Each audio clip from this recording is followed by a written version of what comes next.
Welcome to the Mostly Pada Night. Mostly, I am Graveyard, joined by my co-host Salem. Hello. This is episode 110 of our weekly All Things Horror podcasts. What happens when a passion project is nothing more than a colorized version of the same movie? Or when the studio throws an original classic to the wolves for a quick cash grab? Tonight we dive into 3 examples of movies that were not needed, nor asked for, and critically panned by all. That's right, we are doing unnecessary remakes for this episode, and we'll do things a little bit differently just because, 2 of these movies on this list, The Fog from 2005 and Flatliners, we covered the original movies on past episodes. And Psycho, we will be doing a more in-depth analysis of the 4-part series with Anthony Perkins, but we're just diving into the Vince Vaughn led one from 1998. So we'll be discussing really the subtle differences, or not so subtle differences, in these movies instead of like a full-on recap, because honestly, they're not worth it. So let's start with Psycho from 1998. Let's start with you, Salem. Some of the differences really between this movie and the 1960 version. I mean, this is a hard movie to get through. Honestly, Yes, it is. I mean, the original Psycho was like one of the very, very first horror movies I ever watched. Mm-hmm. I know it's kind of sort of light on the horror aspect; it's more like the mystery aspect, but still considered horror. Yeah, it's considered like the first slasher from a lot of people. Right. And the when I first watched it, I don't know, I was like 8 or 9, or I mean, I was very, very young.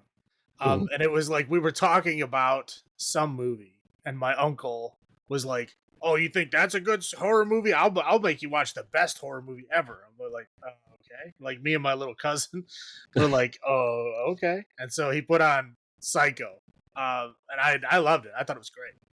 And the funny part is when we went home, my mom, because she liked it too, she's like, "Okay, let's go rent the sequels." And so I've seen them. I honestly do not remember them at all. I know that they're terrible, that I've been told they're terrible, but I mean, I watched them when I was fucking 8. Yeah. And I have like no memory of them. So it'll be interesting to rewatch them. I know that I have at some point in time, but I don't remember anything. Yeah, it took 24 years for Psycho 2 to come out after Psycho. Right.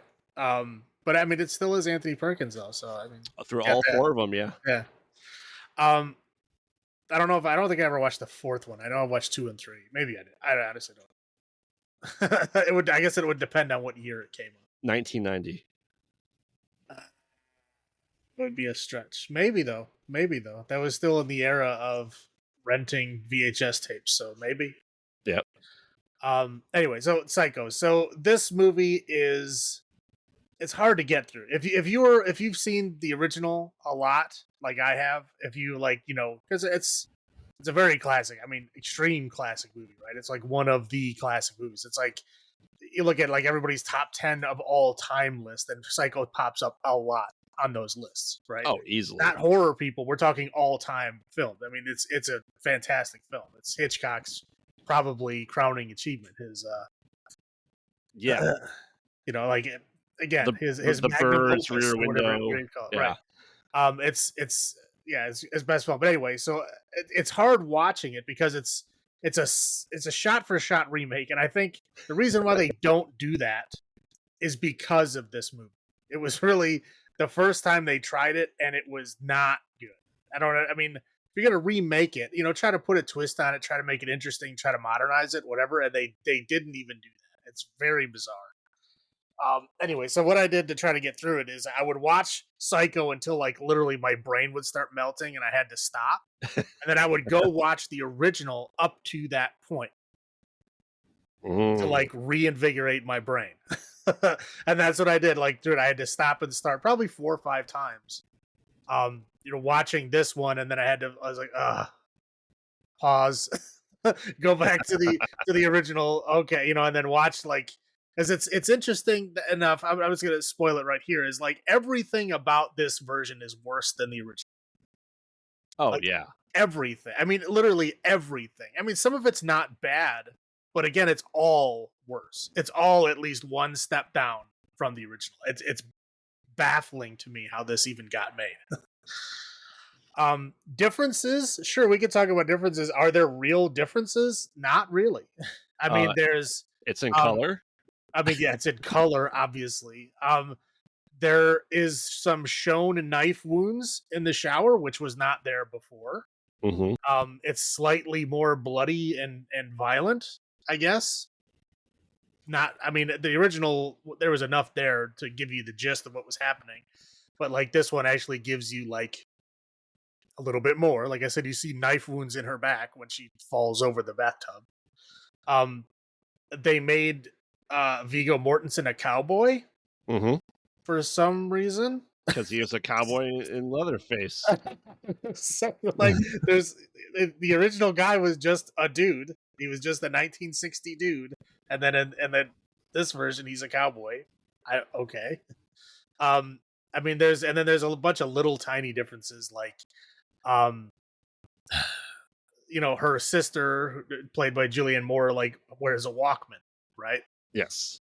uh in the one scene where Anthony Perkins knocks out Vigo the cowboy, he uses a golf club instead of a vase. Right. And it's very, very little changes. I mean, like, the basement, instead of being just like a cellar with like boxes in a corner, it's like like a taxidermy lab. But like the shots are still the same. It's just some of the backgrounds are different. And other than that, it is pretty much exactly the same. I mean, there's really not much else different. And butts. Oh yeah, I guess. That's that's it. There's nothing else. I mean, the acting of every single character is worse than the original. Easily. I mean, they I can tell that a lot of times they probably could have gotten better performances if they let them do it their own way, but they specifically made them say it the exact same way. You know what I mean? Like the exact same words. Like they do put different inflections and kind of say them differently. And I would say watching them side by side, in every case it's worse. Mm-hmm. There's not a single case. I think the only one that might be borderline is the William H. Macy, like, a private detective character. Like, I think he does a really good job with it, but I still don't think it's better than the original. I think it's just kind of on par. It's on the same level. Every single other character, it's worse. And it's sad to say for like Julianne Moore. Like, I love Julianne Moore. She's just not good in this movie. Right. I would absolutely agree. I mean, was this your first time even watching this version? This version, yes, because I loved the original. I rewatched the original fairly often. I have no desire to ever watch a remake of it. It's one of those movies that's still a classic. People still fucking talk about it. 64 years later. Right. Yeah, it's 64 years old. Like, you say Norman Bates, everybody fucking knows who that is. Yes. Like, still. I mean, there might be, I mean, like, like my siblings who are like Gen Z know who fucking Norman Bates is. I mean, it's it's still a thing that's part of culture that, I mean, you would have to be very, very outside of like trying hard not to like watch mainstream stuff to not know who Norman Bates is. Oh, for sure. So why you would remake this film is so beyond me. I don't understand. I think what, because Gus Van Sant was the guy who directed it, and I guess it was kind of his idea to do this, or at least the studio pitched it to him, and he took it because it was like one of his favorite movies ever. Right. And with Vince Vaughn also loves Psycho. Right. And want to do it. So it was almost like a passion project of theirs. Right. I really think that Gus Van Sant took that so that no one else would make a shitty version of it. And I think he purposely made it worse than the original so that no one would ever do it again. And that's what I really think it is. I think he was trying to preserve the original by intentionally tanking this. Maybe not like tank, but like intentionally making it one step under the original to make sure it didn't outshine it. Is really what I think. I think that's why he did the shot for shot, so you can see that no matter how you do it, it's still going to be inferior to the original. That's just my conspiracy theory, I guess. But I mean, this almost ruins the up and comer Vince Vaughn's career. Right. I mean, again, Vince Vaughn. It's we'll get into it, I guess. Mhm. But I mean, Vince Vaughn is good as a comedic actor. I Yes. mean, I mean, again, I'm not talking like Oscar-winning comedic actor. No, I'm talking like if you need somebody to do like a goofy, dumb comedy, he's your guy. Your average guy. Right. Like Dodgeball, Yes. great movie, right? I mean, Yeah. like Old School. Was it a great movie? No. Was it funny? Sure.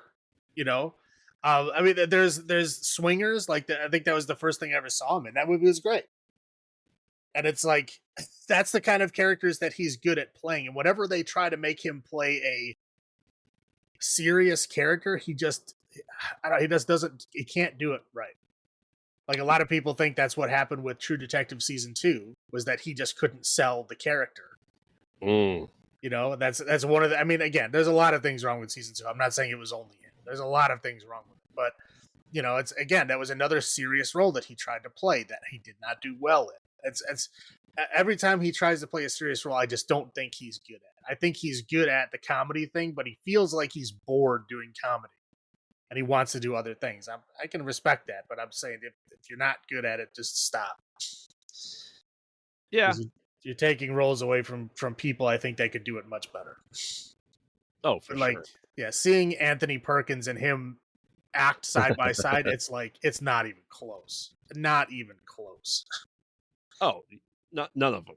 You're at Anne Hash wasn't good as Marion. Well, no, Anne Heche she's terrible. I was never a fan of Anne Heche. I mean, I know that she's gone. I don't want to speak ill of the dead, but she was. Yeah, she's not good. I don't think there's anything that I ever liked her. No, I don't. I can't think of any movie that I enjoy that she was in. She's just not my favorite. But again, and that's like your main two. I understand that she's gone like halfway through the film, but she still sells the movie, right? That's people remember the first half of Psycho. They don't, the second half is something you have to be reminded of, right? the procedural murder. Yeah. Right. Yeah, but the first half is what sells it, and she is the first half, and it's like Mhm. her and Vince Vaughn, the two worst actors in this film, and it's again, it's hard to get through. Oh, easily. Yeah. Yeah, it's I hard to get through. I had a difficult time, but all that being said, we'll still do our highlights and low points. You want to go first with your highlights if you have any? I do. Again, I try to find at least 3 for everything. It's Mhm. sometimes I got to stretch, but I was able to get through it. So the cast, I think some of them did a decent job, right? Like Viggo Mortensen did a passable job, right? Mhm. Pretty much on par with the original. I don't know why he was a cowboy, but great. James Reamer, I mean, yeah, he wasn't in it for that long, but he played his character great. The cop with his ever present sunglasses, exactly what he was supposed to do. James LaGrosse as the car salesman guy, right? Yep. Great, tiny little role, but he sold it. It was great. And then William H Macy, again, I think is probably the best actor in this version. Just not saying much, but I thought he did a great job. That's it. Those are the only ones I thought did well. I did appreciate the added violence and blood. I understand that when it was made in 1960, you couldn't really do that kind of stuff. Right. Like it was like again, like this movie was like controversial because it showed a flushing toilet. First movie to do it. Right. So like blood and murder was like what they put in was controversial enough. They couldn't go any further. So I appreciate them going a little bit further because modern audiences can handle that. That was interesting. The creepy basement I thought was a good, thing. Instead of having just a dirt floored, fruit cellar, it was like an actual like taxidermy serial killer, lair. Mhm. Which I thought was pretty interesting. Um, that's it. That's all I got. Yeah, I mean, I absolutely agree with you with the cast that you listed off, plus the addition of Flea. Well, Flea had like a line. He wasn't bad in his one line. Okay. That's correct. He was not. I also agree. Kind of like what with it being a shot for shot, the kind of modernistic take that they did do with it. Like I said, the knife wounds, Um, obviously the shower scene is they had the same exact scenes, but they added a couple little extra details, right? You almost see her naked. Not that you want to, but you almost do, which is implied, because essentially it showed us what we all filled into our head with the stab wounds is everyone, oh, not everyone, a lot of people can swear they saw the knife going into Marion in the original one, but we never do.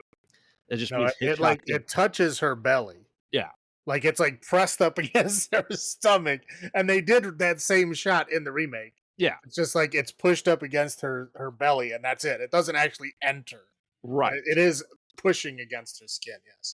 But I'm saying, like, it filled in a little bit more that we filled in, watching the original one because everyone swears they could see it happen, which, shows to the greatness of Hitchcock to be able to instill that into our minds, right? Right. I thought one thing that I thought was interesting was an article I read. Was that he tried to do a literal shot for shot remake, like no changes at all. Mm-hmm. And the changes that he did make were because he couldn't figure out how Hitchcock shot it. Right. Like he literally could not physically understand how he shot it because it didn't make sense to him. He could not get things to line up the same way. Yeah. So that's why when there's little changes in like angle or view or whatever, that's because he couldn't figure out how to do it the way that it was originally. Yeah. And Gus Van Sant is not. I mean, he's a good filmmaker. Like he knows what he's doing. That's what's the interesting thing. Right. And even though they even said it was a remix, essentially a remaster of the original score, is Danny Elfman. Yes. And I think he paid fantastic homage to the original composer. Well, I think it's he did just great. I think it's just modern recording Yeah. equipment. In like Well. 1960, they weren't really playing with the high technology that we have now. But no, he did a great job with it for sure. Yeah, I mean, if it didn't say that he did it, I would assume it was original music. Quite honestly. Yeah. No, yeah, it's the exact same music. It's just replayed, like in a modern, so you can actually hear it better. But I like that they kept that. You know what I mean? They could. I mean, they even kept the opening credits. Yes. Like everything is exactly the same. The music's at the same exact points. Mm-hmm. And like I said, I think that was done well enough that it wasn't just like, oh, okay, here's the heavy tuba for Danny Elfman. He just kind of Tim Burton it up, right? For him. And he did. He kept true to the original. And I like that. That's all I have for highlights. I'll go into my low points. Obviously, it's a remake, a poorly done remake. I also don't like that. They could have get, okay, this is a new Psycho.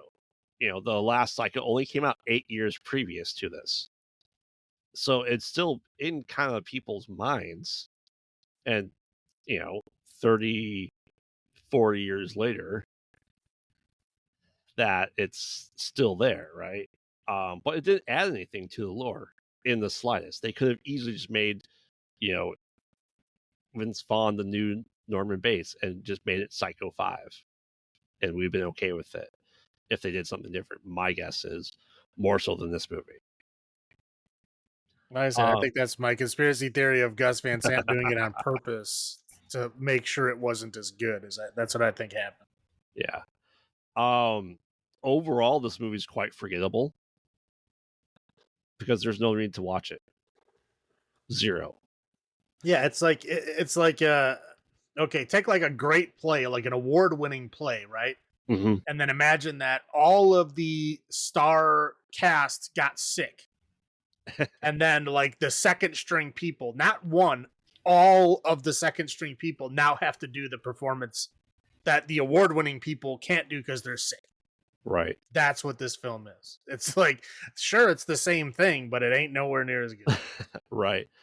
And quite honestly, like when, William H. Macy is supposed to be going down the stairs after getting stabbed, right? Hitchcock did it better. Hands down. The way he shot that scene in the original, right? It looked better than this with modern technology at that point in time, showing that Hitchcock is a true visionary with the camera to be able to do that. Well, yeah, I mean, especially for the time period he was in, he was a Yeah. legend, Yeah. So, an and asshole to some, definitely, but a legend right, for sure. right. But like I said, the way he shot things changed movies. And yeah, obviously Gus could not replicate it in the slightest. So it's just unfortunate to me. That's what I got. What about you? Yeah, I mean, again, I'll call out Anne Heche and Vince Vaughn for just terrible acting. The first half of this film is hard to get through. The second half is also hard to get through, but it's not as hard as the first half. It's just not good. I think the like actual like noise and like actions of him like masturbating, watching her through the door was a little much. I don't think you needed that. I mean, like we know he's a creep, right? We know Yeah. he's fucking crazy. Like I don't, we don't, they don't need that. You know, why do you add that? That's not needed. Again, just why would you do a shot for shot? I mean, like no one ever does that. I mean, I guess this is the reason why, but like, Right.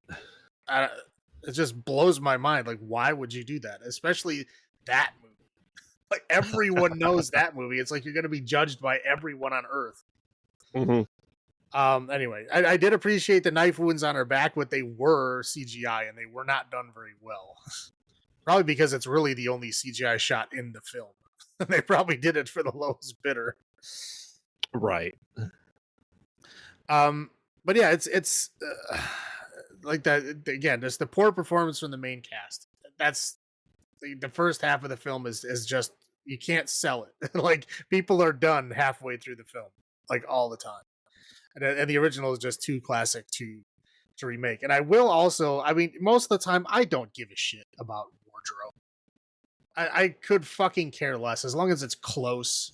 You know, I get upset when it's like supposed to be like post-apocalyptic or like a war zone or something like that, and somebody shows up wearing like clothes that look like they just took it off a shelf.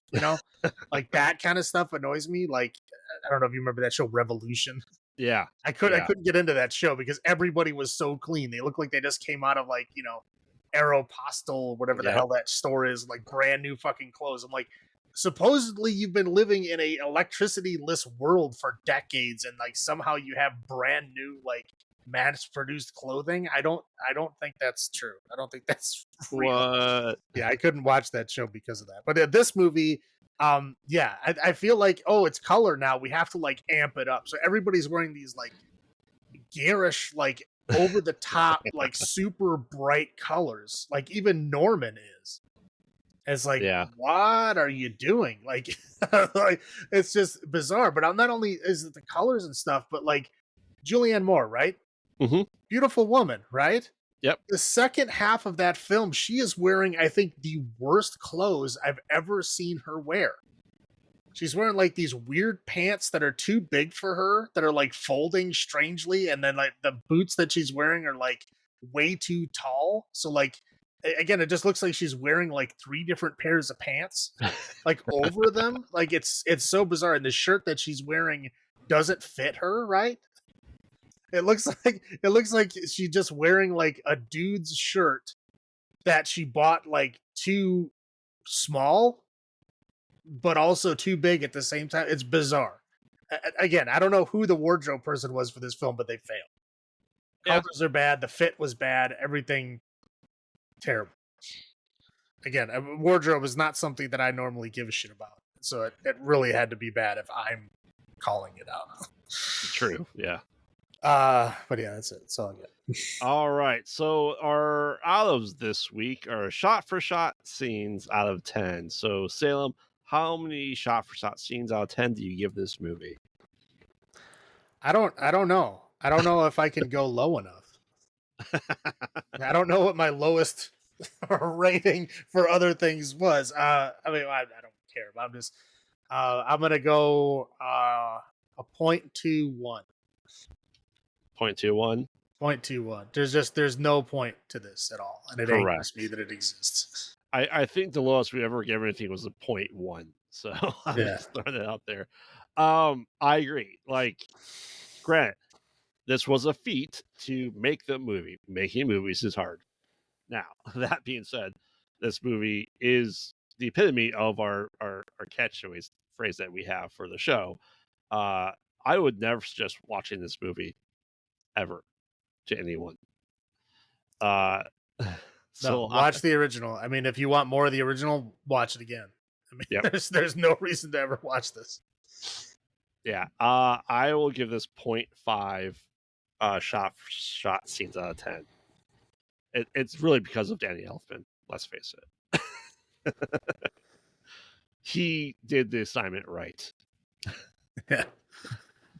All right. So next up on the remake. Okay, let me preface this one with saying the 2005 The Fog currently holds a whopping 4% on Rotten Tomatoes. Like 4%. Yeah, So, yeah, that's what we're getting into. I paid good money to see this in 2005. This movie made me fucking angry. Yes. Like very angry. The next one just made me confused.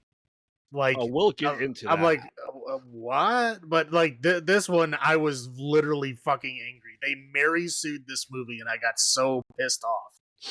Yeah. So, 25 years later, so, of John Carpenter's original Fog, obviously a lot of changes. This is not in California. It's not a coastal town. It's an island in Oregon. Okay, whatever, right? And it's still a colony of lepers that the townspeople burn. Now, instead of being on the 100-year anniversary, they said it's still some anniversary, but like you look at the dates on there, it's like 1867, like 1871 this town sprung up, and this is 2005. So I guess you're celebrating the 134 years, or 234 years. I don't know, I don't care. I think okay. I was confused as to what the timing of this, like, why is it happening now? Mm-hmm. And I think what they're trying to say is the anchor that gets caught on the bag in the Yep, beginning. I think they're trying to say that is what caused it, it is. That's because exactly what they're saying. those things then washed up on the beach, and then that's how it started. Right. So they tried to, not quite realistically, not have a main character in this damn movie. You think it's Tom Welling, and it's not. It becomes Maggie Gray. No, oh no, they did. They totally did. Yeah. I mean, no, I mean, yeah, the beginning of it is just the intro, but once we get into the film, they literally combined all the parts and gave all the interesting scenes to one character. Yes. So Maggie Grace's character is Jamie Lee Curtis, except she's actually from there. Her parents are from there. She's dating Tom Wellington. It was only gone for 6 months. Also, she has the exposition dump of the drunk priest, who Right, is yeah, in the she movie. finds a book in a wall of a boathouse. Yes. Like why did it move? One, and two, why the fuck is she finding it? Yeah. And the ghosts that are coming back, for the most part, it's just fog for 80% of the movie. There's no ghosts in the fog for a very long time. And Right. they're not killing 7 people to get back. They're killing everyone. Right. Yeah, like they don't, again, they're not following any kind of rules like they were in the first one. It's just, Correct. and the fog itself is killing things, which I thought was dumb as fuck. The fog is magic, and we'll get into that fog, don't worry. It's kind of a more modern take. Instead of finding a piece of the boat, it's now, on Selma Blair's, computer screen. Selma Blair's character is the Adriana Barbeau's character, who happens to know the weatherman and what he looks like, to the point they even have a Skype call, essentially. Oh, you mean the advertisement for the Sony Vaio? Yes, that thing. Yeah. You like my present? And she's like talking to him like, oh, you're not even 6 feet tall. So that dynamic's completely thrown out. How can you tell how tall someone is when they're sitting down? I don't know. And it's just, yeah, like I said, the ghost is literally just killing everyone. It doesn't end when they kill all 7 people, get revenge. There's no giant golden cross. Like I said, the priest pretty much does nothing except die. And how's this movie end? And how's the curse lifted? By being kissed by a ghost. Maggie Grace's character Dude, I have turns no into a fucking. ghost. I don't know what was happening. I don't think Yeah. anyone knows what was happening. What was happening? I She was so fucking lost. Yeah. So this is what a lot of people got pissed off. They're like, oh, now she's a ghost. Why?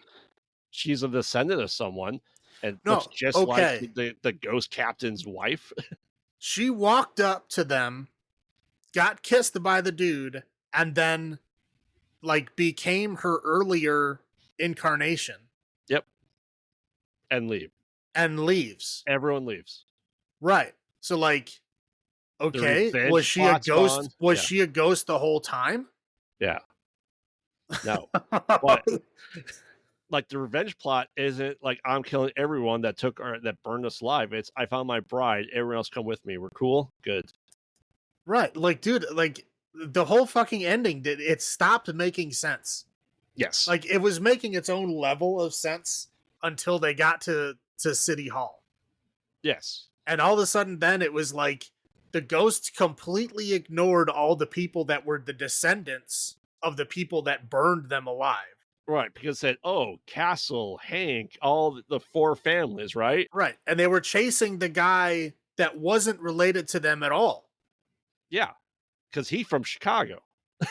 Well, no, they weren't chasing Spooner. They were chasing the mayor guy. Oh, yeah. Who was only married to the woman who's the descendant. Yes. So, like, he's not blood related. Why they left all the people that are blood related to the people that murdered them? They left them in the city hall, which was undefended at that point, and they started chasing the mayor, who they have no relation to at all. Yeah, I was so confused. I'm like, what is going on? Yeah, and then they all watch the mayor guy get murdered, and then she just like walks up and kisses the dude, and then becomes a ghost for no reason. For absolutely no reason at all. And like, why does she look exactly like his wife that was murdered? Right. It's not that his wife made off the leper colony and made it to land and then had a family. No. That's what I'm saying. Like, it would be okay if, like, you know, because sometimes people play like their descendants, right? Mm-hmm. Like when they do flashbacks, they look exactly the same. Whatever, you know, that's movie magic bullshit. I don't, you know, that's fine. Yeah. But how do you have someone that looks exactly the same as a leper's wife, who's also a leper, right? That they didn't have any children or anything. How does she look exactly like them when she was born and raised by the descendants of the people that burned them? Right. It makes absolutely no sense. This movie is fucking baffling. I don't know if there was some other rewrite that happened that they missed stuff, but like, this ending is not for this film. It is a ending for a different movie altogether. This doesn't make sense in this film at all. Right. Especially if you know the original. But even if you don't, just going by the storyline that they made in this film, it doesn't make any sense at all. Right. Yeah, it's atrocious. So I'm glad it's not a shot-for-shot remake, but even within its own context, as you said, makes zero fucking sense. Right. Zero. So, I mean, like I said I saw this in theaters in 2005. I was pissed off then. I haven't watched it since then. I was so mad at this movie. And rewatching it almost 20 years later, I'm still pissed off at this movie. Right. Especially because the OG one is so good at what it is. Right. It's a fun little horror movie. You know what I mean? It doesn't take itself too seriously. It's interesting. I think it's the most interesting thing about it is like there's all these kind of like smaller things happening that lead up to the whole. Yeah. You know, like there's all these separate stories happening. They're doing their own separate things. And sometimes they meet up at the end and sometimes they don't. But they were all necessary to tell the story. And that was the fun part of it. This is like bullshit. Somebody was like, oh, that doesn't make sense. Let's just take this one character and give them all the storylines. Yep. What? Why?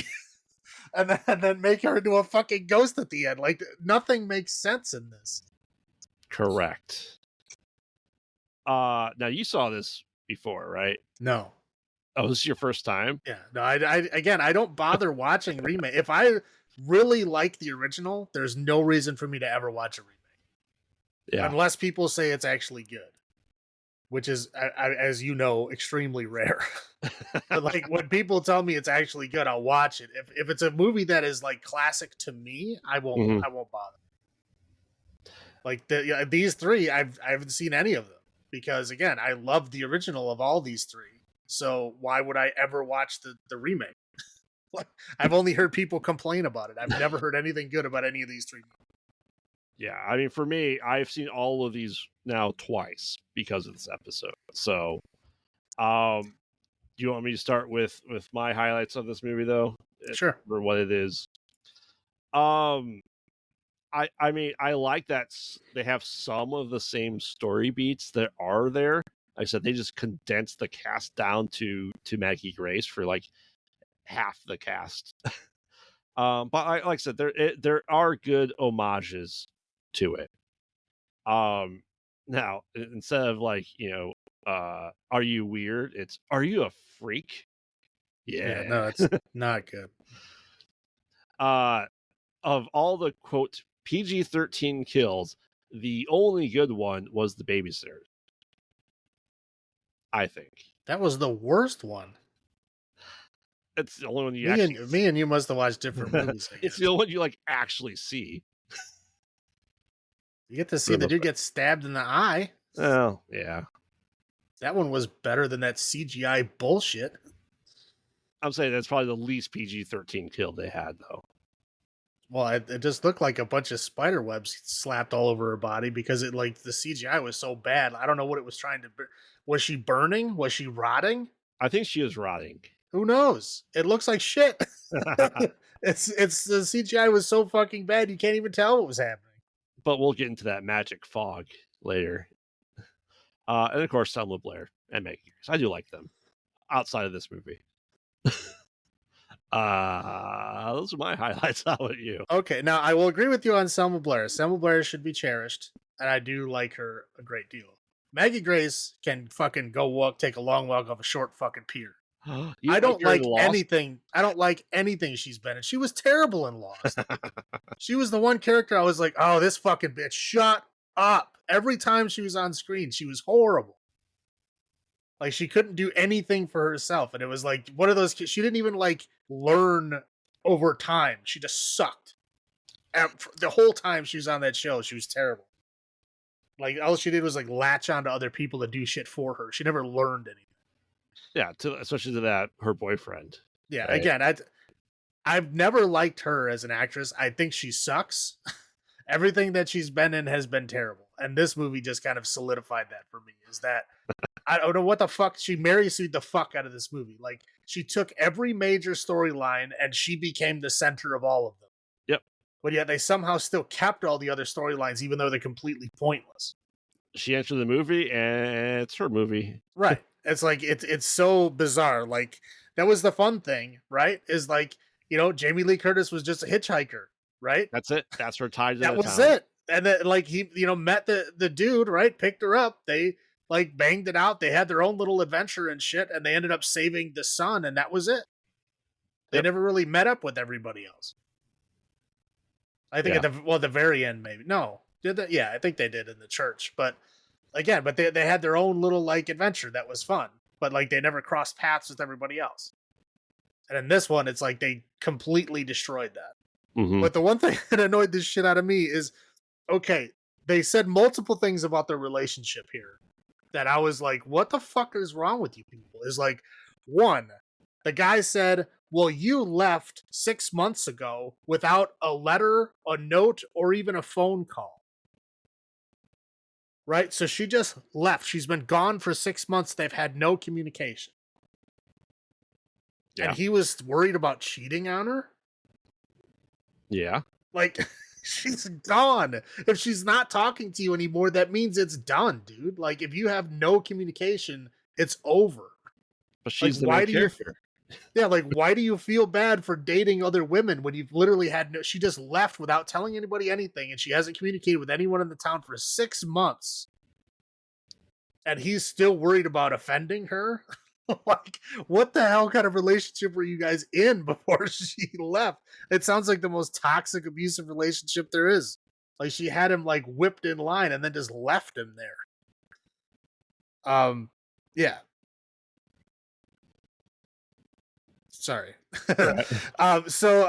Yeah, but I don't like her. I don't like her character at all. So I thought when she was walking across the board in the boathouse and then just like spontaneously flipped over and fell into the water was one of the funniest scenes of the film. It was just hilarious. I was laughing out loud at the screen because it was so stupid looking. And like all the underwater shots looked like they were filmed in a fish tank. Yes. Like there's nothing. You could tell there was like a matte painting behind the fish tank, and it was so bad. And like I guess she like got this revelation of like she was the descendant of a ghost, or she was the ghost, whatever the fuck at that point. But it was funny when she fell in the water. It was funny when they were driving down the road in the fog, and then they just like randomly hit a fucking boat. I can't see anything. I should speed up. I can't see. Boom. They all flipped out of this because nobody's wearing a fucking seatbelt, and somehow a fucking boat is in the middle of the road. It was hilarious. Like I said, he said he can't see, so he sped up. Right. It was just a completely nonsensical scene, and I laughed very hard when they all fell out of the car and got injured. And I did like the kind of the background where they actually showed the boat massacre and what happened, because in the original they didn't really do that. They gave it to you in the journal exposition, but they never said what really happened. And I guess I apprate that little background. I think it was a little added lore to you too much, but yeah, that was it. Okay, now I was angry, and this list is long. Some of it I've already talked about, so I'm going to try to condense down some of this stuff, right? I thought it was like they couldn't even keep in the "Are you weird?" I was very angry. The hitchhiker change being the girlfriend, then like he like immediately like, oh, I'll do whatever you want. Like even though you've left me and didn't talk to me for 6 fucking months, I'm your boyfriend right away. Like fuck that. The music was fucking terrible. Like poor Selma Blair was like, this is a great song, and they played like the most horseshit 2005 music I've ever heard. Not one good song in the whole film. That's hard to do. What? You open up with Fall Out Boy. Come on. Yeah. And then like again, like she just shows up after 6 months like, dude, she was banging other dudes in New York. Like if she's not talking to you, there's something going on. Like that's people just don't, go no contact for like, whatever. And then are immediately jumping into a shower scene. It feels very out of place. I guess there was supposed to be a scene to like show them rebonding after being gone for 6 months, but like, I don't know. I didn't buy this whole like, oh, I was, finding myself or whatever the fuck that was. It just really seemed like a toxic relationship, and she just brought her control back in. What I think happened was they tried to course correct the fact that Jamie Lee Curtis just boned, Tom just out of nowhere without knowing him. They're just like, we need a backstory for them to bone. It doesn't make sense. They were just boned. So, Tom Atkins. I mean, I know. Well, there was no we all know that. We all know that. But I think it's like a studio course correction. Like that didn't make any sense. So they have to know each other. Well, yeah, PG-13. We can't have casual sex in this film. Correct. Whatever it is, it felt like an abusive relationship, and I didn't like it. I didn't like the way that she was introduced. I didn't like the way that he wasn't allowed to ask her questions or anything. Like, dude, this is a fucking toxic relationship. You need to get out. Yes. Again, the whole Spooner being like the goofy character, like what was the point of him? There's no point. To make a joke saying, my dad, we're from Chicago. Yeah. It was like it felt like, the kid from Not Another Teen Movie. Like, that is whack. Yeah. Like it really felt like that was the only reason. It was like just a completely pointless character that had no reason being there. Mm-hmm. Again, yeah, the fog itself was killing people, which is fucking stupid as like the fog picked up the knife and threw it at the dude's head. Like the fog was like freezing people or rotting people or burning people. And I don't know what it was doing because it looked like CGI shit. So who knows what the hell was actually happening, but it was doing something to people. Yeah, the Sony Vial product placement ad was terrible. And the thing that I thought was fucking hilarious, dude, I was like, what? I had to pause it. And I like stood up and like, what the fuck are you talking about?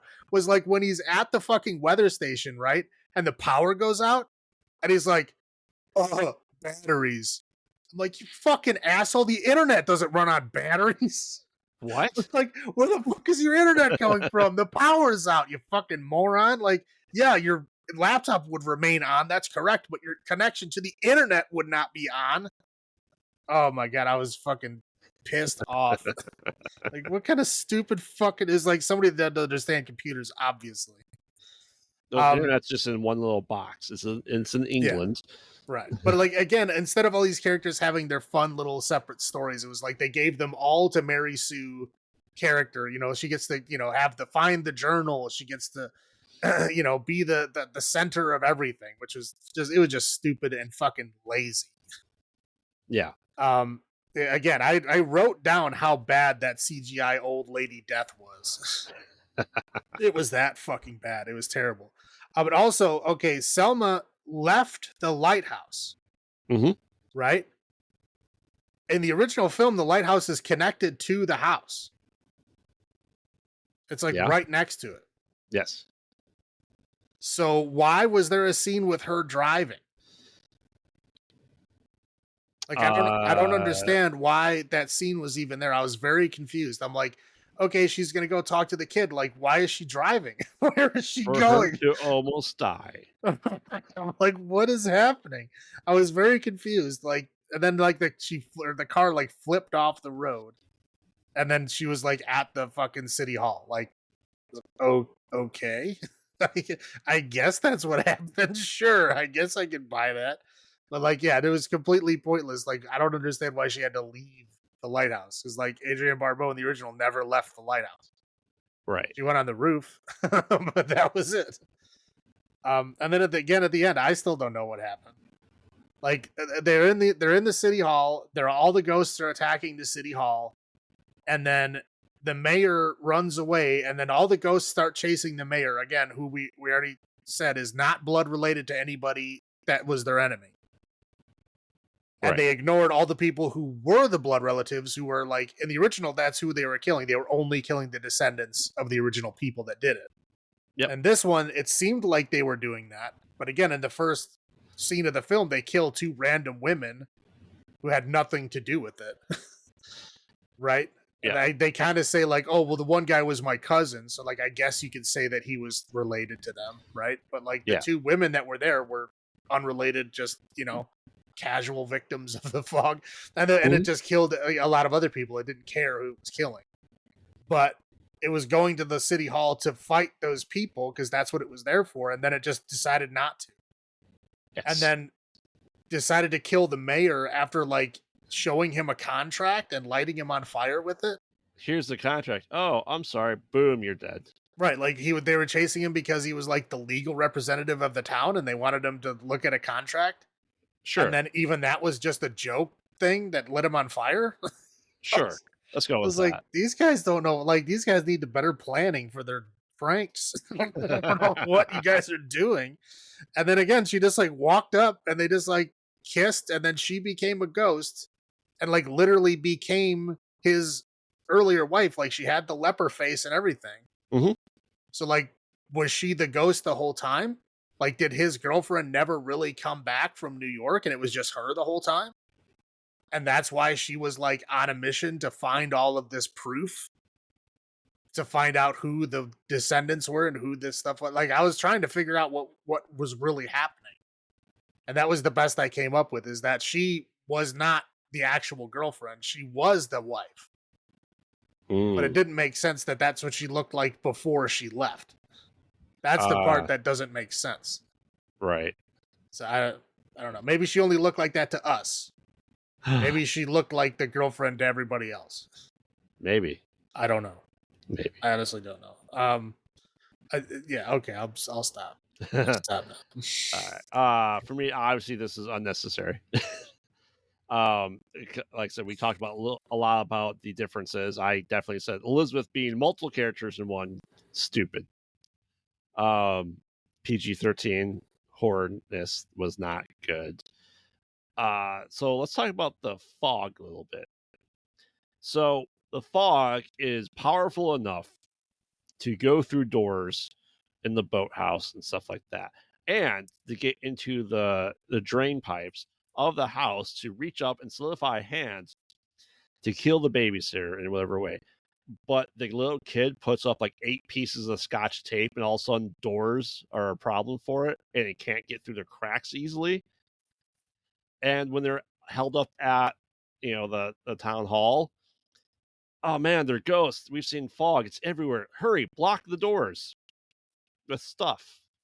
Why? It's fog.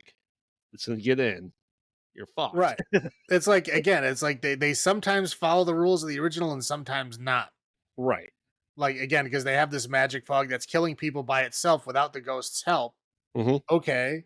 So if that's what's really happening, then why can it not get underneath door frames? Right. I don't. Again, it seems to be they're following different rules at different times. Right. This movie is just such a generic ghost movie when it had the ghosts.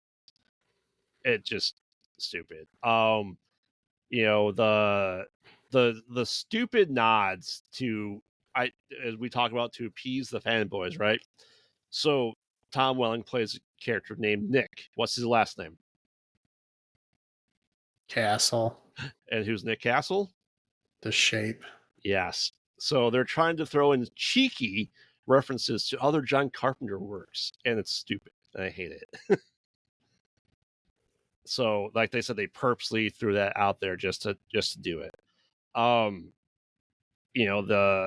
The leper guy who eventually was coming into leper, like, why was that old guy with his dog like becoming leper? Like, he's just like slowly over time.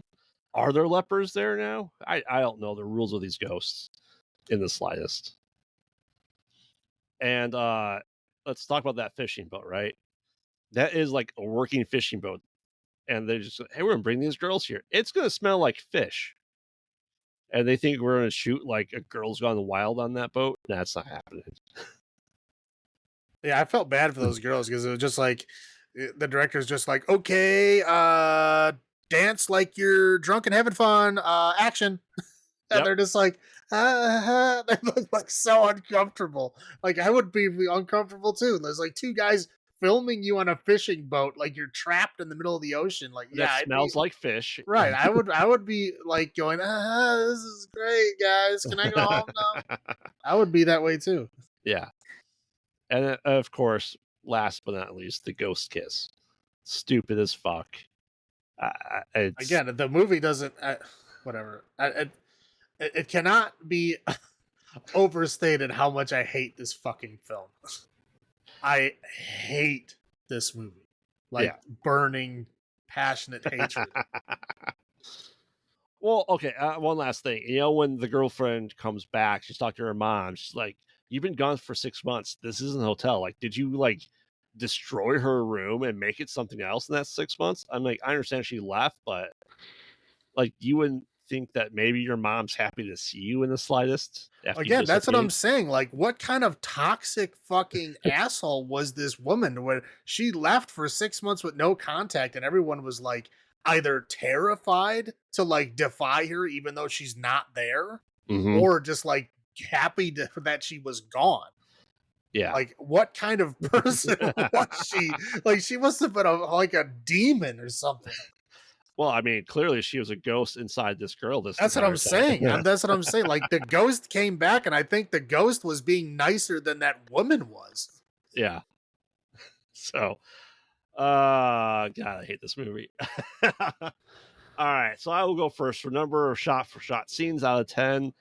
I said there's a very, very small amount of good things for it, so I will give this a 1.5 out of 10. What about you? Again, I fucking hate this movie. This might be my least favorite movie I have ever seen. Wow. I want I want to make sure this is the lowest ranked film that I have. So I'm gonna go 0.0003.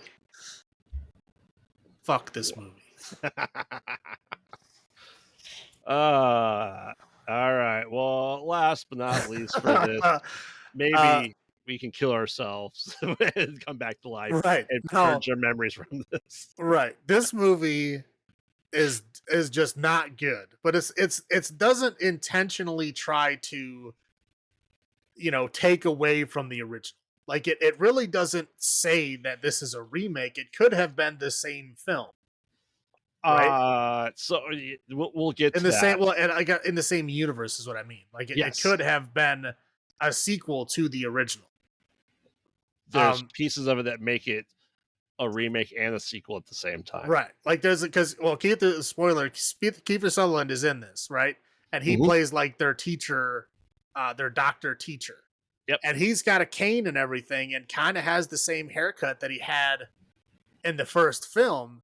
And like he keeps asking them, is there something else you want to tell me? Is there something else going on? As if like he's suspecting that they're doing the things that he did 27 years prior. right.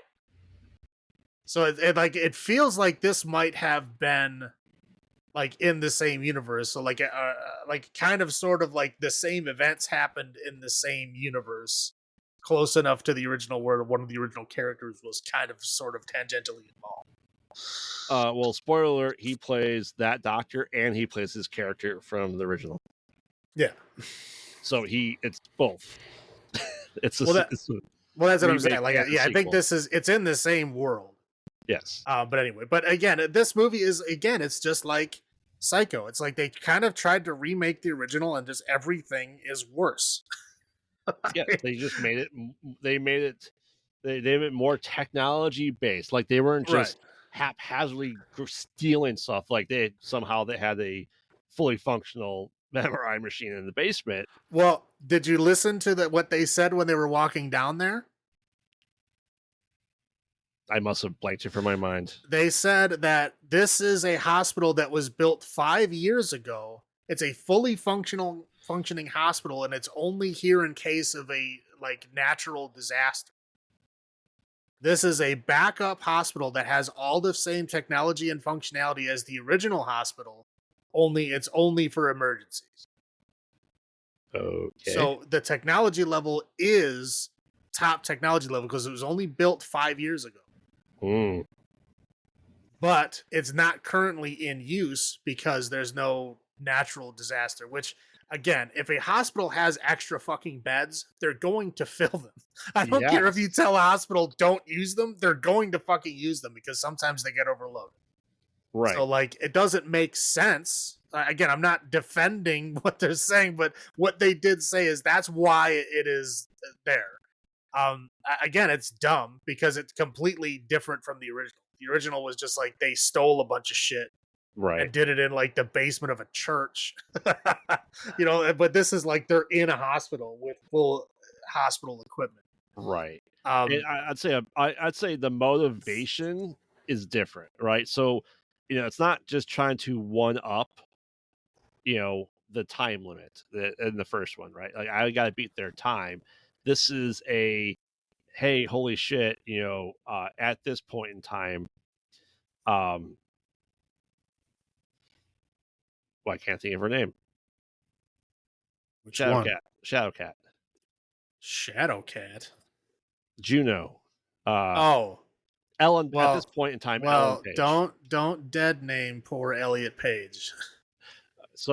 But Elliot Page at this time was trying to prove an afterlife, and it came back with like unlocked potential and memories from the past, and people like, I want that. It wasn't a dick measuring contest to see who can stay under the longest. This was like to unlock the human brain potential and essentially rewire the human brain.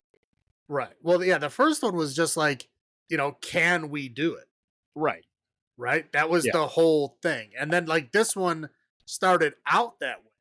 But then like later on, the character decided that, oh no, it didn't tell anybody else this or even say to the camera or anything. And then towards the end of the film, they're like, oh no, I really did it to visit my sister who was dead. That was it. Right. Yeah. And again, we only got that tiny bit of exposition, like what, 3/4 of the way through the movie. Mm-hmm. So like up until that point, they were going on the same assumption that they were just doing it to do it. Yeah, but they realized there was like maybe potential because there have been cases where people have come back from being dead and have unlocked memories. So there is some basis in ideas in this movie that I Right. don't think was really there in 1990. No, they didn't bring that up though. No. They didn't. But Again, they might have been doing that if like that might have been a reason, but they didn't say that in the film. Yeah. They didn't But say at any least reason other than let's see if we can. Like, I want to see what happens to the brain when you go, because like nobody has a brain scan hooked up when somebody's fucking dead, right? Correct. So like they want to go through that process while having a full brain scan of it happening. That was like the whole point. Yeah. And I'd say, it's the same group of essentially assholes as well, right? They all have checkered pasts. Right, yeah, it's medical students only. Yeah, it's essentially the same, only the characters are shitty, like, versions of the original characters. Except Diego Luna. Oh, Diego Luna's great. Which I guess he would technically be taking the place of Oliver Platt, Mm-hmm. because Oliver Platt was the only one who didn't go under in the original. Yeah. Which is interesting that you have Diego Luna take over for Oliver Platt, because he sure as hell didn't act like Oliver Platt. Like they kind of mixed and matched. They took all the characters and all their like, their character traits, and they like blended them all up and then just like randomly assigned. Yes, the discount Glenn Howerton. It was the Billy Baldwin, right? Yeah. Except also bad. Right. I would say that who was it that was the bully? Was it Kevin Bacon? Yeah. Yeah. So that was whatever her name is, Iris West from The Flash. Right. I don't know what else she's in. What do you think Paige's character? Do you think Paige was as psycho as Kiefer, or do you say that Paige was more of? I think Paige was supposed to be more Julia Roberts, right? And that would then leave, the Vampire Diaries girl as Kiefer's character, essentially. Right. Again, it's because she did kill someone, right? But it's like you take the traumas that the characters had in the original, right? Mm-hmm. And then you like I don't know, lower the stakes. Like every single character had lower stakes of what they did or what they thought they did than the characters in this movie. Like the characters in this movie, I was like, oh, fucking boo-hoo. Like quit your fucking whining. Like everybody has like, again, the characters in the first one is like, that's fucked up, right? Yes. Like that sucks. Like you fucked up. You got to deal with your bullshit. This movie, it's like, fucking get over yourself, you whiny bitch. Like, stop fucking whining. Do something. Yeah. It's like everybody, like, no one really had anything that serious happen to them. Other than they were, like, kind of shitty. Right. That's it. Yeah, I mean, Paige's character, the sister was killed because of not paying attention to the road, right? Pure accident. Right. Like, yeah, it was an accident. Yeah, it's like, should you not text? Sure. But, like, she looked for, like, a half a second. Anything could have distracted you for a half a second. It could have been a fucking squirrel on the side of the road. Could have been, a sound that you heard behind you. It could have just been talking to your sister. Right. It could have been anything if you were, like, texting a sentence, yes, obviously that's the thing. Which we saw the scene. She was not. She looked down for, like, a second. Yeah. So yeah, it's an accident. I'm sorry. That sucks. I don't. I'm not saying that it doesn't suck that happened to you, but like, okay, you gotta like accept it. Go to therapy. You know what I mean? Like, you gotta work past it. It's not your fault. Yeah. Like again, just about everybody's there. Like, oh, the guy, he gave his girlfriend money to get an abortion and then didn't go with her to the abortions, and he never talked to her again. okay. Like, I mean, at least he was responsible enough to give her money for it. I mean, it sucks that he wasn't there for her, but like, I guess that pretty much convinced her, like, yeah, I don't need to be around you anymore. Right. But like, Right. at least he kind of sort of tried to be responsible. She didn't contact him. It's not like he ignored her. And he She didn't just, know that he right. had a kid. It's not his fault. I mean, again, if he knew he had a kid or she was trying to contact him and he blew her off, yeah, that's a really shitty thing to do. But Right. like, she never contacted him. She never said what happened. She just decided to do it on her own. That's not his fault. Yeah. Yeah, I mean, yeah, does it suck that he never follow up? Sure, but I mean, sometimes shit happens and people just don't follow up with each other. It's Right. just a situation you don't want to relive. And the chick from Vampire Diaries, she accidentally killed a guy because she was on a long shift and didn't read the Right. chart right. But like, again, again, she was on a 36-hour shift. She told the guy, he got stung by a jellyfish. She was like, okay, what did you do? She's like, oh, I gave him these 2 drugs. He's like, yeah, okay, that's what you're supposed to do. And she's like, Yeah. but I forgot to ask him if he was on any other medication. And like, really? I mean, it's bullshit that you changed the report, but like, if you would have just been honest, no one's going to blame you for that. And what was her punishment? She was on probation. Yeah, she was on probation. Like, really? You fucking forged Yeah. like more documents. Like, his family believed that he died of an accident when it was really malpractice. And Yep. you're just getting fucking probation? She didn't even go contact the family. Right. She told the dean of the school. Right. It's like, but everybody was like low fucking stakes, And it was like, oh, the one girl, did she do shitty thing? Absolutely, yes, she did. She hacked somebody's fucking account and then sent her nudes to the entire class. Yes, that is cyberbullying at its worst, and that's a shitty thing to do. So that does equate to the Kevin Bacon thing, right? But the other things are not the same. Like, none of these other traumas are real traumas. Yeah. In the sense of there's nothing that you can do about it, because like in the original, Kevin Bacon was the only one that could do something about it. Right. Yeah. Because he was being haunted, and a couple of them are being haunted by people who are still alive. Right. Well, and like Billy Baldwin, I mean, like, his fiance found out, right, and that sucks. But like, yeah, she found out. All of these women are now justified because you got fucked over. Mm-hmm. Yeah. So like, yeah, he didn't try to resolve his issue. It just happened, but it got resolved. Yep. Now, again, like, Julia Roberts and Keith Sutherland, really, there was nothing that they could do. So the only real equation to that would be, Paige and her sister. Mm-hmm. And that's, again, it's so bizarre because in the original, like, things escalated, right? Yeah. Like, Kiefer Sutherland, at first was like, just the kid would appear every now and again. And like the first time it happened, like the kid hit him once. Yep. And then it was like, he had like a little mark on his nose and we were like, what happened? Oh, nothing. It's fine. And then like he reappeared like a couple other times and beat the shit out of him. Right. So it was escalating. And this one, it's like, there's no escalations. It's like spooky PG-13, like, ooh, somebody's spookily walking behind you. Ooh, there's like something happening, like there's knocks on the door. Ooh, you're in a spooky, dirty classroom.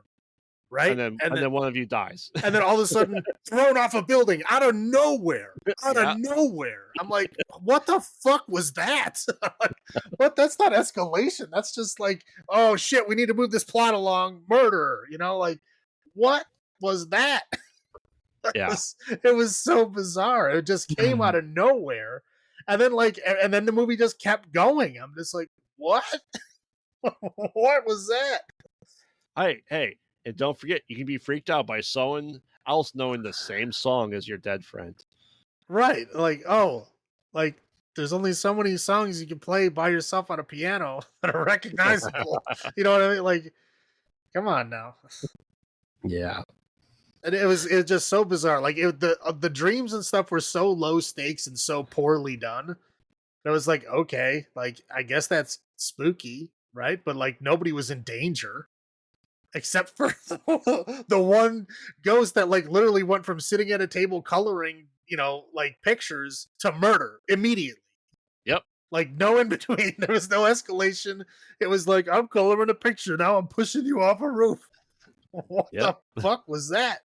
It was, this movie is all over the place. And again, in every way, it is worse than the original. That's basically all there is to it. In every way, it's worse than the original. There's a stupid part to where like when they come back to life, all of a sudden now they're like superhuman and better than Yeah, they were before. Like they're super smart. They have like tons of energy. They're like better at everything. It's super horny. bizarre. Where did that come from? Not Uh, once have I ever heard about somebody that like comes back from being dead for minutes and then is like energized with life. Like that's not a thing. no, Like that came out of nowhere and it doesn't serve any purpose. nope. Like there's no reason for that to exist. It's just there. I was so weird. I think it's just an excuse as to why they were partying all the time. Oh, I think they easily. wanted to show a lot of party and sex scenes, and that was the only way that they could do it. Oh, It was yeah, like for because it sure. doesn't make sense for a bunch of people that just died to like be partying and boning, other than they have to be energized. Okay, Yeah, like I don't like in the original there was like there was people drinking and stuff, but like the people that died that day were like not into it. they had to be watched by Right. other people Right. because they go, It's they're fucked up. right. It's not like a boom, we're fine. You know, it was like literally they had two in one night. And they rushed that one girl's thing in less than 20 minutes. Hmm. Like it was nothing. It's like in the original one, it was like it was a fucking struggle. Like there was a lot of work to bring them back. And it was like this one, I really didn't feel that. Right. Like I don't know. It just felt in every way it feels weaker than the original. It's so odd. Sorry, I'll stop rambling. Oh, no. Is there anything else you want to bring up about the differences? No, let's get into our highlights and low points All then. right. I'll go first for the highlights. It's for a remake, it's not the worst remake slash potential sequel of this lot. I would say it's the better of all three of these. Yeah, it's not saying much. I do like to make it more tech that they're actually recording, the MRI scans, right? CT scans. That if they did find something, they kind of have a proof to go with. Now, did they take anything with that data? Like, oh, this part of your brain's lit up. It's not supposed to do that. Cool. That'd be like a medical breakthrough, and then nothing. It's interesting that they killed Courtney. Wasn't expecting that the first time I saw it. For Paige just to go boom, dead. Yeah, like literally, like they showed her body on the ground. Yeah. I'm like, oh, okay, I'm sure she'll be fine. You know, like I was like, I did not expect it to actually like go through. Yeah. And this kind of leads with the first one is, are they paying for their sins of their past? Is this hell? Do they prove afterlife exists because hell is coming for them? I still like that concept from the first one. I still think it's here for the most part for this one as well. I don't think it is. You don't think it is? No. Okay. Those are my highlights, though. All How right. about you? Okay, the highlight was the very first scene, and they do show it multiple times in the film. Yeah, she looks down at her phone and then looks back up, sees a bulldozer, and then seemingly with telekinetic powers throws her car off the bridge. Mhm. I mean, like it doesn't hit the bulldozer. It hits the sidewall, but the car is already midair when it hits the sidewall. So somehow the car jumped off the road. And I was just laughing. I'm like, what the fuck was that? Because it looks like she turns the wheel and the car just like again teleports up into the air, just like flings itself off the bridge. It's bizarre. I don't understand what was supposed to be happening there, but that's not how physics works. What? I did appreciate that Kiefer came back. That was interesting to see. I didn't because again I've never seen it and I didn't look into it. I had no idea that he was in it until I saw him. I was like, oh, well, at least they like respect, that he was there, right? That was interesting. And I do like Diego Luna. I do. I don't think anybody else did decent in this movie. I mean, God, no. everybody else was just bad in this movie. There's other people that are sometimes okay in other things, but not in this. I think Diego Luna was the only one that like took his role seriously. Um, like him and Kiefer, I think were the only ones that did. And again, there was no magic hot and cold blanket in this one. In the original one, there's a blanket that spontaneously changes from a hot blanket to a cold blanket by they change the neon lights in it from red to blue. Hell And yeah. it was the same blanket. It's something that does not exist and still does not exist. And this one, they managed to use two different blankets, a hot blanket and a cold blanket. I was like, see, it's not that hard. What? Come on. And again, like they actually killed a character. I did not expect that to happen, and I was kind of shocked. I was expecting her to come back like it was a dream. Mm-hmm. Nope. I'm like, She oh, did. they're really going with this. Okay. Yeah, and I guess well, the other thing that pissed me off is like I guess they don't get in trouble for like taking her phone and like trying to hide their involvement. Nope. Like again, these people they all feel like they're like, you know, these fucking trust fund kids that get away with everything, and this film just feels like they got away with it again.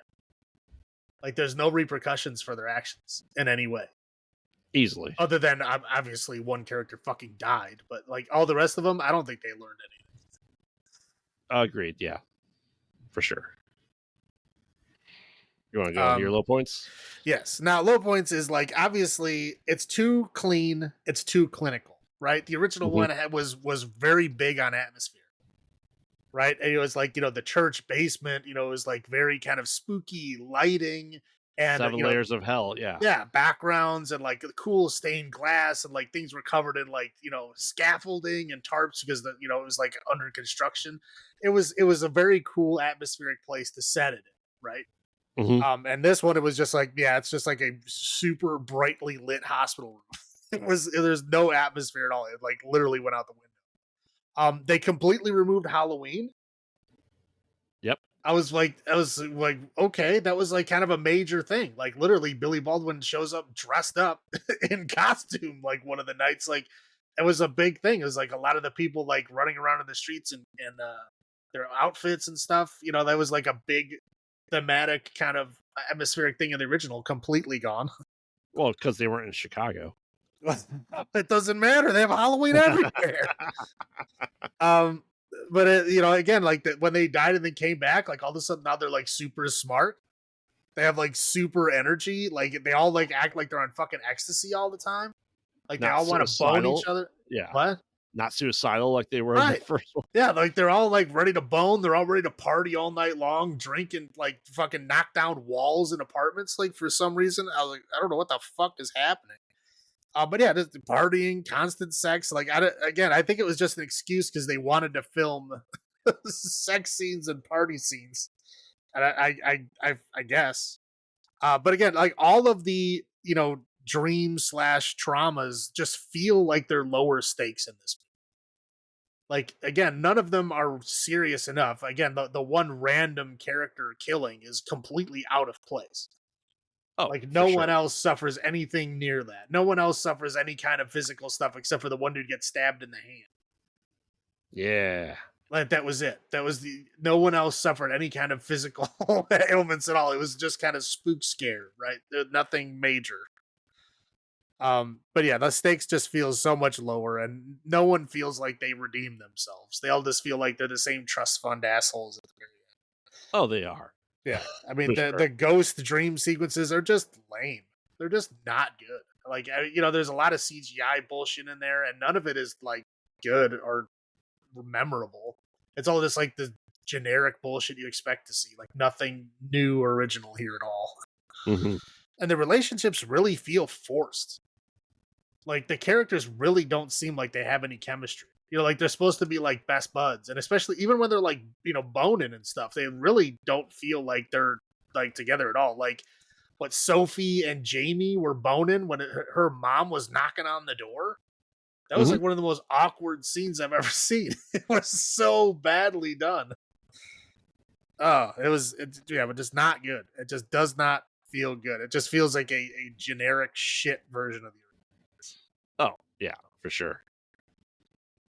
Is that all you got? Yes. All right. I think this movie, as we discussed, and a lot of people discussed, is if this was a sequel, this was the same world, it would have been better. I don't think it would have been better. I think it would have just been more respectful. Well, I think if Kiefer was the same guy, he could have told them this shit, right? There is better chance of a legacy sequel than this. So I felt like they wasted Kiefer as potentially the character to say, hey, I read up about our doctor's past, and he wrote a paper on this, and he just, is some generic bullshit somewhere in the archives at a school, and we're trying to replicate it now. We have better technology. That would have been a better story than what they had. Yeah, correct. So I think that's why it's a wasted potential of it. Surprise ball grab. No one wants that. You sure? Yeah, I'm pretty sure the way he was aggressive about it and creepy as fuck about it. Yeah. He's like, vampire testicular test, no. Yep. And like, no. If somebody says no, you don't do it. Right. That's sexual assault. Yes. Yes, it is. You can tell these are people in California because it's hailing outside and they go out into it. Yeah, they're like somehow making snowballs. Like, I don't know if you've ever been in hail before. It is not pleasant. It hurts, and like it doesn't stick together in a ball. I would say where they're from in California, they've never seen snow and think that's what snow is supposed to be, and that hail doesn't hurt as like hell, and it does. Yeah, it does. If you're out in it, it's painful. It's not nice. Yeah, and there's like woo, and like let's face it, hail's dangerous to drive in. They're just out in the cars while it's hailing. Right. Like, god damn, you guys are dumb. The acting in this is awful. Yes. Awful. Yes, it is. Now, the whatever chick from Vampire Diaries, she's not good acting wise in anything she does, let alone this movie. Was she the long-haired one? Yeah. Okay, yeah. Yeah, she's awful. Yes. I think Kristen Stewart's a better actress than she is. Who? Kristen Stewart. Kristen Stewart's actually a good actress. The problem is that she's known for Twilight, which is terrible. Right, but I'm saying that her stuff's better than this other girl's stuff. Well, her in Twilight is better. There you go. Yeah. That's a good insult. Yeah. Yeah, just overall, like Diego, drove it home, but Discount Glenn Howerton was awful. You know exactly what I'm talking about. I said he looks like Discount Glenn Howerton.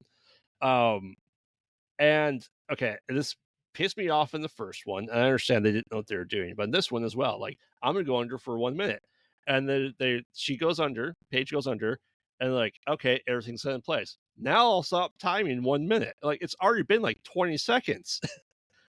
And like, all right, now we're gonna wait the full 60 seconds, then start again.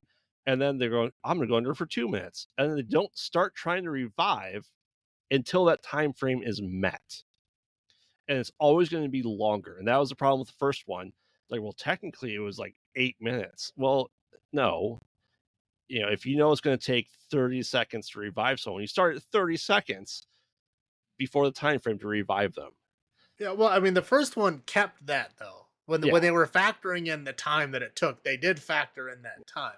But the thing is, well, if you say I want to be under for 5 minutes and you start bringing them back in 4 minutes and you bring them back before 5 minutes and up, they might feel like they missed out. Yeah. That's why they wait until the 5. But this group of people didn't even bother counting at the beginning of it either.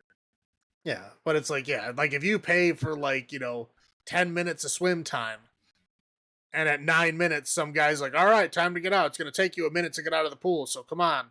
Like, no, you feel like you didn't get your full 10 minutes. Yeah, but I don't think they really care. I don't think they really cared about the time frame though. Well, in this one, no. After the second one, they just didn't give a shit. Yeah, in this one, I think they had the one comment in there, oh, I'm competitive. I want to be down longer, but that was it. Like the first one, it was a big thing. Yeah.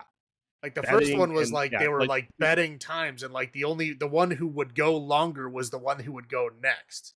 Right. And that made sense. This time frame makes 0 sense. So correct. That's why I didn't like it. All right. So that's all I got. So shot for shot scenes out of 10. Said this movie isn't necessarily bad as the other ones. It's not as good as the original Flatliners. There's some decent parts to it, but overall, it's just, as you point out, the cheaper, lesser Temu version of Flatliners. I will go 2.5 shot for shot scenes. How about you? Yeah, I mean, it's the best out of these three, but that's not saying anything at all. So I mean, just because of how kind of a shitty, like fucking grab this is, like it's just poorly done. So I'll give it 1.25. All right. Anything else before we end the episode? Nope. All right. So we just witnessed what can go wrong when films get remade. But what happens on the other side of that coin? Next week, we will watch some remade films that are arguably done well. They may not outshine the originals that they spawned from, but they can stand on their own. We'll be discussing Suspiria, The Last House on the Left, and The Crazies. I'm excited because I love, not necessarily love, I love the 2010 remake of Crazies. I'm okay with Last House on the Left remake. I have not watched the Suspiria remake. It's good. Dakota Johnson's in it. Yes, and that's why you watched it, because you're going through her movie. Yeah. Well, yeah, it was like, she was one of the, well, it was just like Kristen Stewart. She was one of those actresses that, the first thing I heard of her being in was like this shit movie that I never wanted. It's like, so I just judged her based on that. Mm-hmm. And then I saw her in something else. I want to say it was like Night at the El Royale. Yeah. Or one of her other movies. And I was like, wow, she was really good. And I was like, I wonder if she is. And I like kind of looked it up, and like people said, yeah, she's great. She's just terrible in 50 Shades, which obviously, just same reason why Kristen Stewart was terrible in Twilight. They're just terrible fucking movies, terrible stories. You can't do them well. They did them as well as they could be done. Right. Just not saying much. So yeah, so I was watching all of her films, and I came to Suspiria. It was actually good. I mean, I think it's good. You'll see. I'm sure I'll like it. I've heard nothing but great things about it, so at least we'll have something good as opposed to this one, because remember, we watch bad movies, so you don't have to. And this episode is a good example of the really bad movies that we watch. And this has been Graveyard saying, have you checked on the children? This is Salem saying, long live the new flesh. Good night.